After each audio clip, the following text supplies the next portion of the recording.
A cavalier is no simple mounted soldier, nor are they simply some foppish noble.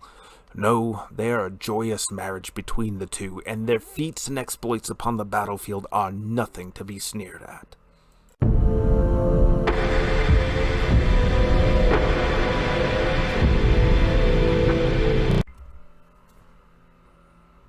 Hello everyone, and welcome back down here to the Gamer's Den with me, your host, Jordan, your master of lore and storyteller extraordinaire.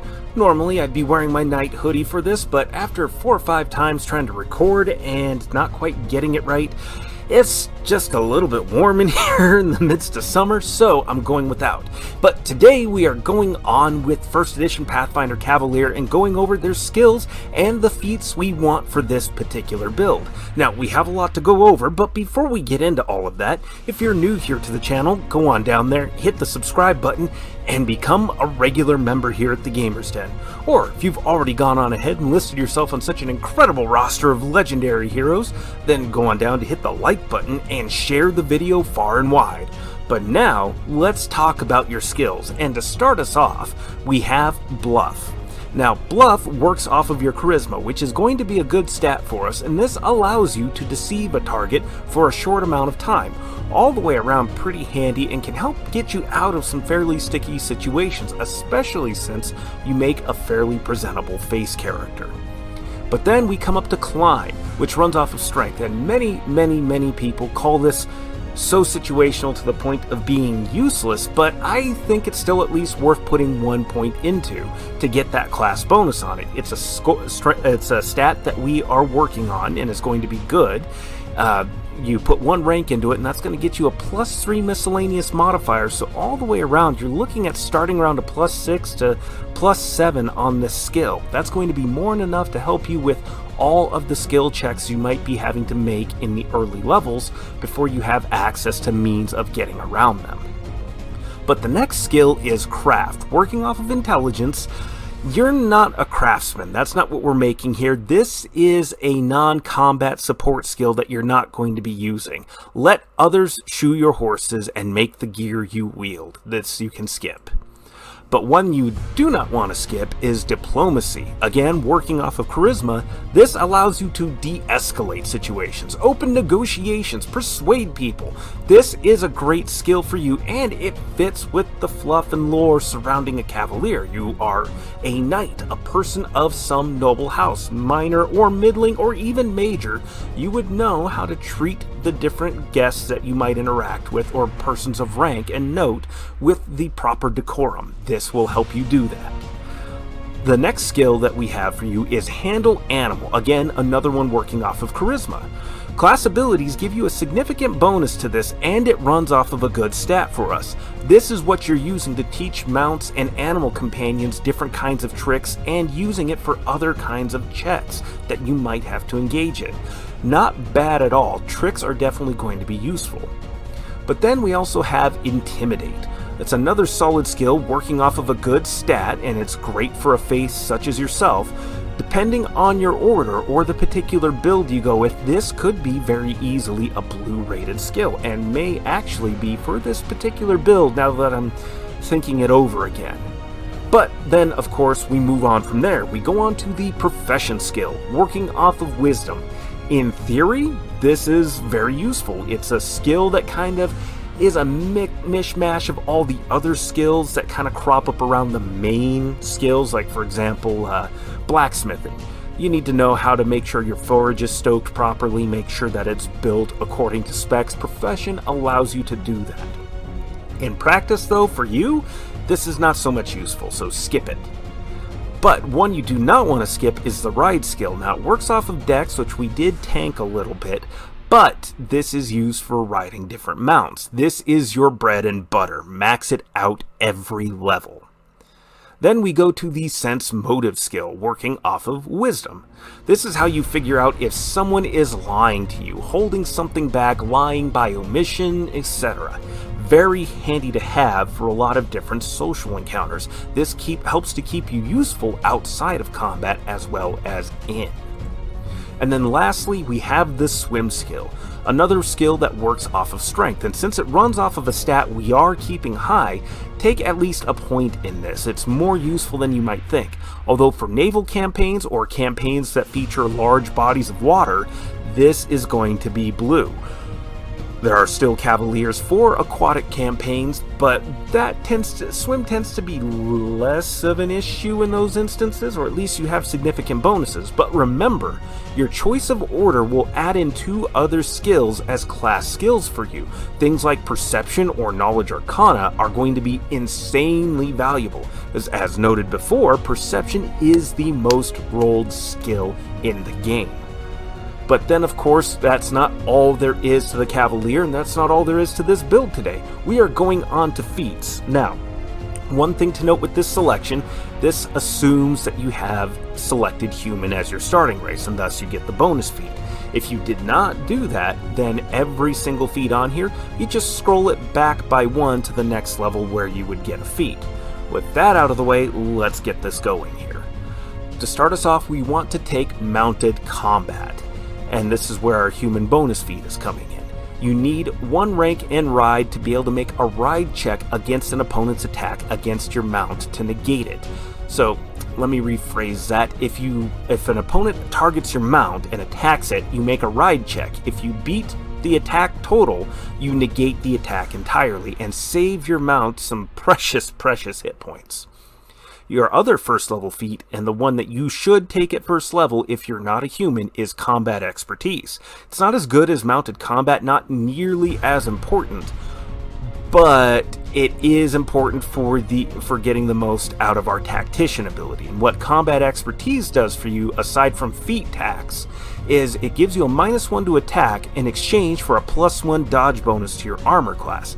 And this increases every 4 attack bonus. So at level 4, you take a -2 attack penalty to gain a +2 to your armor class at level 4.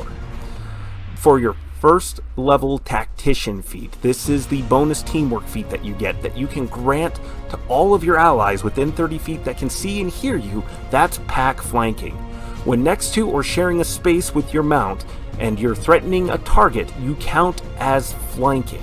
Now, if you're teamed up with a druid, a ranger, or a certain inquisitor build that may have access to an animal companion, those animal companions also count towards this feat, and this can help set up a lot of flanking bonuses for a lot of your allies. So definitely even more worthwhile for all of them, since you can grant it to them. But even if it's just you, this is still a great bonus to have, since you don't need to be on opposite ends of the target to count as flanking in this instance when you both have the feat. And your mount definitely counts as an ally for you. Then for 3rd level, you're going to take ride by attack. After getting mounted combat, use this to charge, attack, and move again after. You can move no more than double your mount's movement, but if your mount has a movement of 50 feet as its base, you're moving 50 feet on the charge, hitting your target, and then moving 50 feet after.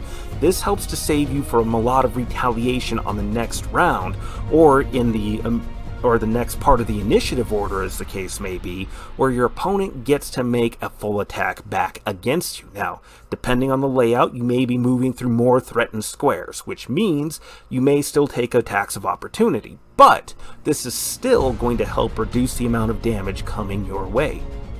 For 5th level, we're going to take Spirited Charge. This allows you to deal double damage with a melee weapon or triple damage with a lance on a charge.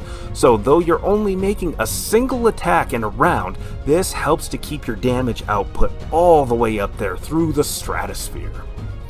Now, for your 6th level bonus feat, we are taking Wheeling Charge.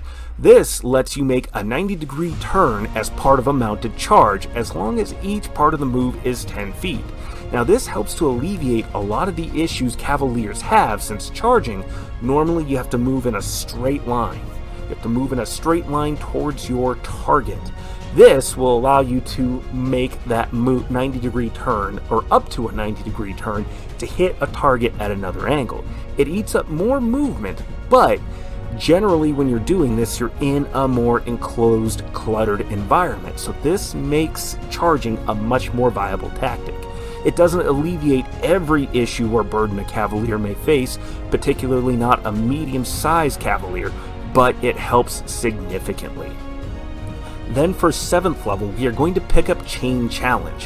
When your challenge target is killed or rendered unconscious, change to a new target within 30 feet as an immediate action. This doesn't count against your daily challenge uses, and you cannot switch your targets again after you've selected it. If you reduce the target to unconsciousness again, then of course you keep chaining it along, but you cannot switch. You can't go, oh, I've knocked him unconscious, moving on to the next. No, wait, I've changed my mind. I don't want to be on that one anymore. I want to be on him.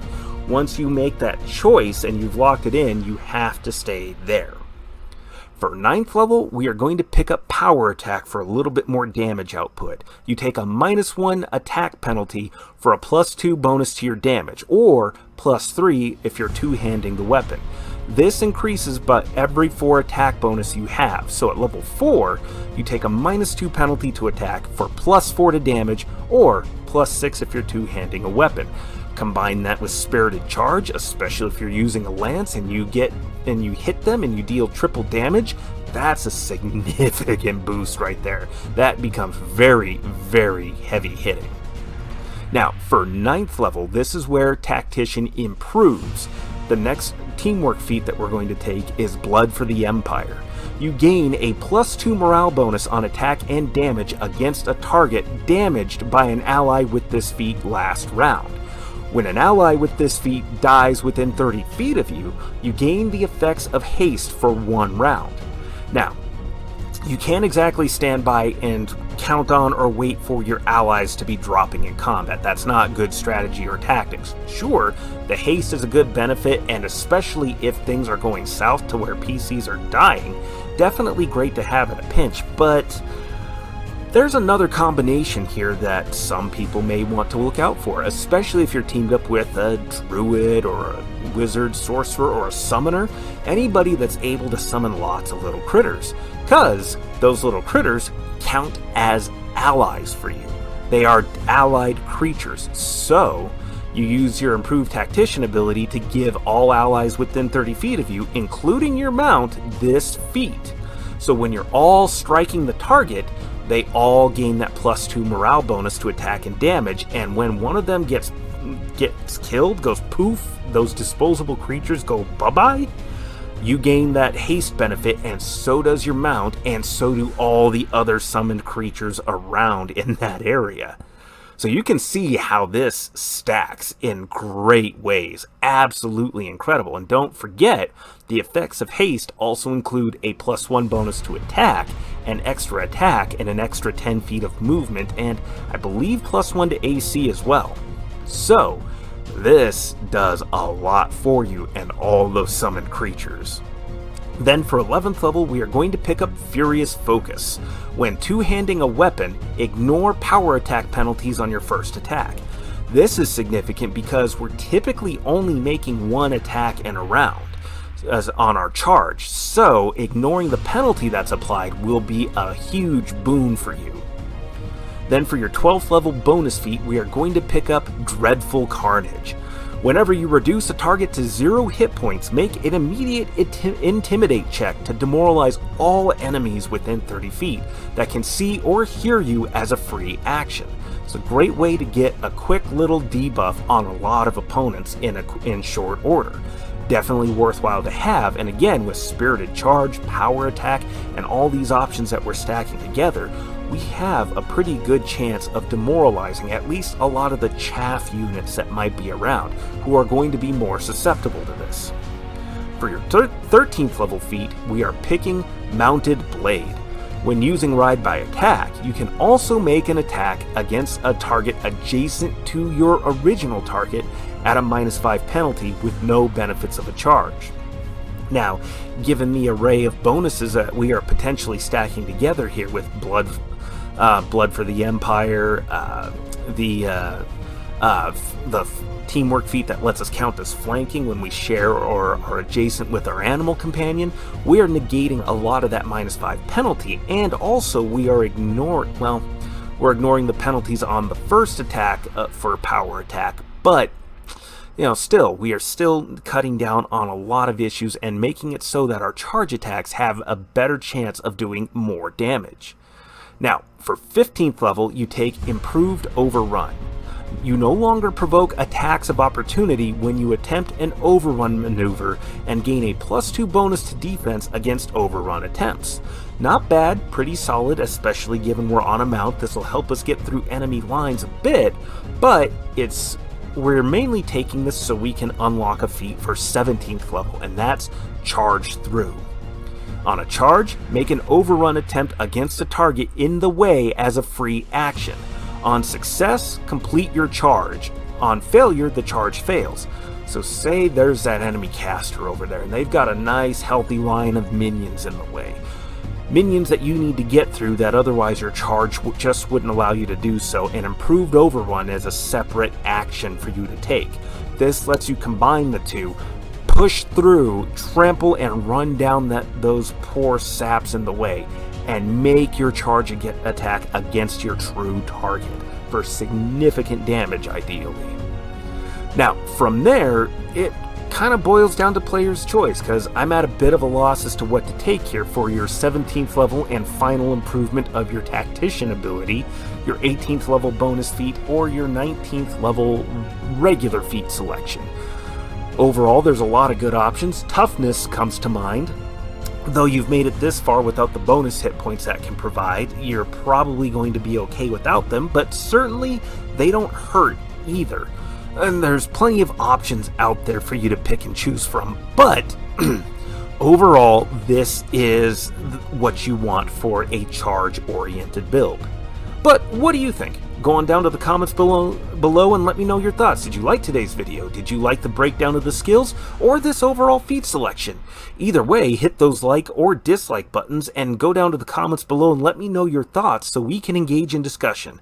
And remember, if you're new here to the channel, go on down there, hit the subscribe button, and become a regular member here at the Gamers Den.